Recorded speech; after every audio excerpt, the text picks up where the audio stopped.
পরে নির্যাতন নিপীড়নের মাত্রা ভয়াবহ আকার ধারণ করেছে। আমরা অতীতে দেখতে পেয়েছি চীনের বিভিন্ন মুসলমান সম্প্রদায়কে বিভিন্নভাবে কোণঠাসা করে রাখছে। তাদের মসজিদ ভেঙে দেওয়া হচ্ছে, তাদেরকে গর্ভপাত করতে বাধ্য করা হচ্ছে, তাদের বিভিন্ন ডিটেনশন সেন্টারে আটকে রাখা হচ্ছে।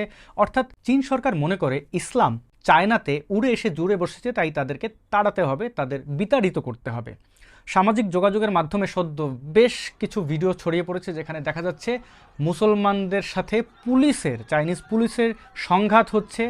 পুলিশ আদালতের নির্দেশ অনুযায়ী তাদের একটি মসজিদ ভেঙে দিতে চাইছে। চলুন সেই ভিডিও ফুটেজগুলো, ছবিগুলো দেখি এবং কী ঘটেছে সেটি জানার চেষ্টা করি। চীনের ইউনান প্রদেশের নাগু শহরের হুই জনজাতির ত্রয়োদশ শতকে নির্মিত নাজিয়াইং নামের এই মসজিদটিকে ভেঙে দেওয়া হচ্ছে। ছবিতে যাদের দেখতে পাচ্ছেন এরা হুই জনজাতির এবং ওনারা বেইজিং কর্তৃক স্বীকৃত 56টি জাতিগত গোষ্ঠীর একটি। বস্তুত এই হুই সদস্যরা সুন্নিপন্থী মুসলিম। চীন জুড়ে প্রায় 1 কোটি হুই মুসলিম রয়েছেন, যাদের মধ্যে প্রায় 70,000ই দেশটির দক্ষিণ পশ্চিমের এই ইউনানে বসবাস করেন।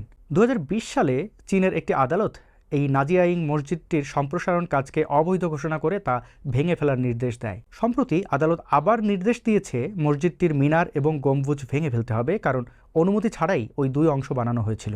স্থানীয় মুসলিম সম্প্রদায় আদালতের এই সিদ্ধান্তের প্রতিবাদে মসজিদের সামনে জড়ো হয়েছেন এবং বিক্ষোভ করছেন। এই মুসলিমদের বক্তব্য হচ্ছে, ভাবাবেগে আঘাত করতেই এরকম নির্দেশ দেওয়া হয়েছে, কোনোভাবেই তারা মসজিদের গায়ে হাত দিতে দেবেন না।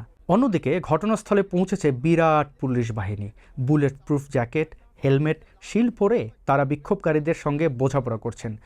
বিক্ষোভের এই ভিডিওতে দেখা যাচ্ছে এক বিক্ষোভকারী হেলমেট পরা এক পুলিশকে চড়-থাপ্পড় মারছেন এবং পুলিশ পাল্টা আক্রমণ চালাচ্ছেন বিক্ষোভকারীদের ওপর। অসংখ্য মুসলিমকে গ্রেপ্তার করা হয়েছে, তবে সেই সংখ্যাটা আসলে কত সেটা প্রশাসনের পক্ষ থেকে জানানো হচ্ছে না। ধারণা করা হচ্ছে কয়েক হাজার হবে। স্থানীয় প্রশাসন বিক্ষোভকারীদের চিহ্নিত করে তাদের সামাজিক মাধ্যমে সমস্ত পেজ ব্লক করে দিয়েছে। বলা হয়েছে বিক্ষোভ চালিয়ে গেলে তাদের বিরুদ্ধে কঠিনতম শাস্তির ব্যবস্থা করা হবে। 6 জুনের মধ্যে সকল বিক্ষোভকারীদের আত্মসমর্পণ করতে বলা হয়েছে এবং আত্মসমর্পণ করলে শাস্তি কমবে বলেও জানিয়েছে প্রশাসন। বাস্তবতা হচ্ছে, এর আগেও চীনের একাধিক প্রদেশে মসজিদের মিনার এবং গম্বুজ ভাঙা হয়েছে। মসজিদগুলি যাতে সাধারণ চীনা বাড়ির মতো দেখা যায় সেই নির্দেশও দেওয়া হয়েছে বিভিন্ন মুসলিম সম্প্রদায়কে। অথচ চায়নাতে প্রতি বছর এরকম শত শত বাবরি মসজিদের মতো স্থাপনা ভেঙে দেওয়া হচ্ছে, কিন্তু কোনো এক অজ্ঞাত কারণে মুসলিম বিশ্ব চুপ। প্রথমে বাংলাদেশ দিয়ে শুরু করি। মোল্লা মুন্সিরা কেন চুপচাপ থাকেন? তারা কি এটি জানেন না? চীনের উইঘুরের উপরের যে নির্যাতন নিপীড়ন সেটি পুরো বিশ্ববাসী জানেন। বহু মানবাধিকার সংগঠন, বহু সংবাদ মাধ্যম এই ঘটনাগুলোর ধারাবাহিক রিপোর্ট করে গেছেন, কিন্তু কোনো সুরাহা হয়নি। বাংলাদেশের যেই বঙ্গীয় মুসলমানরা রয়েছেন তারা বয়কট ফ্রান্স, বয়কট অমুক, বয়কট তমুক বলে চিৎকার চেঁচামেচি করেন। তাদের ওস্তাদ যারা আছে, অর্থাৎ এই ধর্ম ব্যবসায়ী, ধর্মজীবী মোল্লা মুন্সিরা, তারাও কিন্তু বহুবার আমরা দেখতে পেয়েছি বাইতুল মুকাররমের সামনে হুঙ্কার, অমুক জায়গায় চিৎকার, অমুক জায়গায় ভাঙচুর, এসব করেছে। চীনের বেলায় তারা কেন চুপচাপ? এর সহজ এবং বাস্তবিক কারণটি হচ্ছে টাকা পয়সা। চাইনিজ সরকার তাদের দেশের মুসলমানদের উপরে ক্র্যাকডাউন চালাচ্ছে এবং বহির্বিশ্বে মুসলমানদের নেতাদের টাকা ছেটাচ্ছে যেন তারা মুখ বন্ধ করে রাখে। বাংলাদেশের প্রথম সারির সব কটা মোল্লা মুন্সির কাছে এই অর্থ যায়, তাই তারা চুপচাপ থাকে। আপনারা দেখবেন না হেফাজত, চরমোনাই কেউ কোনো বিবৃতি দেবে, কোনো ধরনের মিছিল মিটিং করবে। অনেক সময় ভয়াবহতার পরিমাণ খুব বেশি হয়ে গেলে বা সংবাদ মাধ্যমগুলোতে ফলাও করে প্রচার হলে লোক দেখানো প্রতিবাদ তারা করে। 1 দিন 2 দিন, কয়েক ঘন্টা, শেষ। কেন তারা এই বিষয়গুলোকে সামনে আনতে চায় না? আপনারা সামনেও দেখতে পাবেন বর্তমানে যে মসজিদ ভেঙে দেওয়া হলো এবং মুসলমানদের উপরে নির্যাতন চালানো হচ্ছে, গণগ্রেপ্তার করা হচ্ছে, এরা কিন্তু এই সামনের শুক্রবারে কোনো বিবৃতি দেবে না, দিলেও সেটা খুব অল্প। এরা টাকার কাছে খুব অল্প দামে বিক্রি হয়। এবার বেশি দামে কারা বিক্রি হয়? মুসলমানদের সর্ববৃহৎ সংগঠন ওআইসিতে ইনভাইট করা হচ্ছে মুসলমানদের উপরে গণহত্যা চালানো দেশ চায়নাকে, এবং সেটির হোস্ট পাকিস্তান। এই হচ্ছে পেয়ারে পাকিস্তানের অবস্থা, এই হচ্ছে মুসলমানদের ঈমান টাকার কাছে বিক্রি হয়ে যায়। আমরা জানি চায়নার কাছে প্রচুর টাকা, টেকনোলজিতে তারা অনেক উঁচুতে দাঁড়িয়ে আছে। তারা বিশ্বের মধ্যে একটি প্রভাবশালী দেশ হওয়ার জন্য বহু বছর ধরে চেষ্টা করে যাচ্ছে। আধিপত্য বিস্তারের জন্য তারা বিভিন্ন রাষ্ট্রকে টাকা দিচ্ছে, আবার তলে তলে বিভিন্ন সন্ত্রাসী সংগঠনকেও তারা ফান্ডিং করে। এরা কিন্তু ইসলামের ভয়াবহতা সম্পর্কে একদম স্পষ্ট। শুধু মুসলিমদের উপরে যে নির্যাতন চালাচ্ছে চায়না সেটা ঠিক নয়, আরও অন্যান্য ধর্মের উপরেও তারা বিধিনিষেধ এনেছে। ইসলাম যেহেতু সবচেয়ে ভয়াবহ ধর্ম, তাই তাদের উপরে বিধিনিষেধ বেশি। কিন্তু গণহত্যা ভাঙচুর নিয়ে আপনি কি বলবেন? আমরা অনেকেই জানি চায়নায় কিভাবে ডিক্টেটরশিপ চালানো হয়, কিভাবে বা কতটা সেন্সরশিপ চালানো হয়। যেমন ফেসবুক, ইউটিউব চায়নায় কিন্তু ব্লকড, এমনকি গুগলের সব সার্ভিস বন্ধ চায়নাতে। তাদের যে সংবাদ মাধ্যমগুলো রয়েছে সেগুলো কিন্তু সরকারের সেন্সরশিপ বাদ দিয়ে অল্প যেটুকু থাকে সেটাই তারা খবর হিসেবে প্রচার করে। অর্থাৎ সরকারের ইচ্ছে এবং অনিচ্ছের উপরে তাদের 90% কন্টেন্ট নির্ভর করে।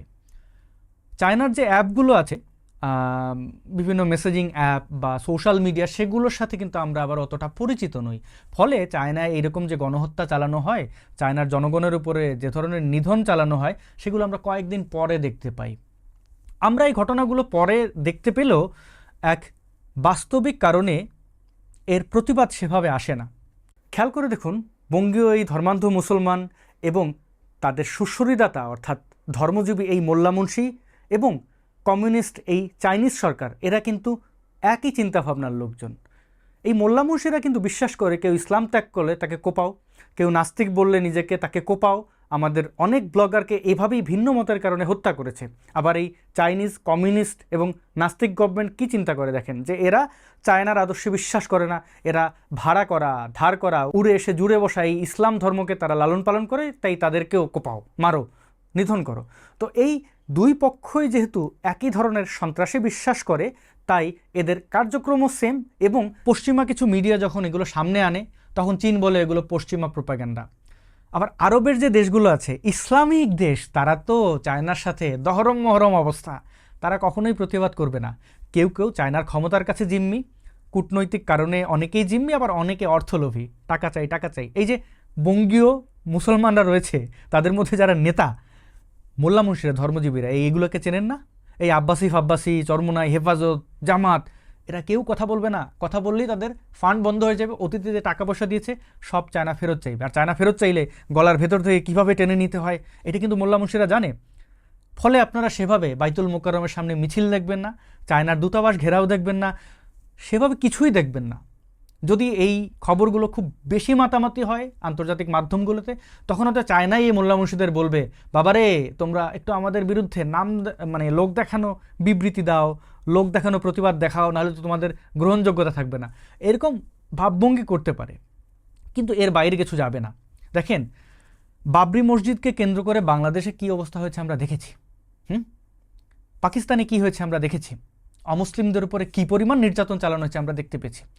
বাবরি মসজিদের মতো শত শত মসজিদ প্রতি বছর চায়নাতে ভাঙা হয়, ধ্বংস করা হয়।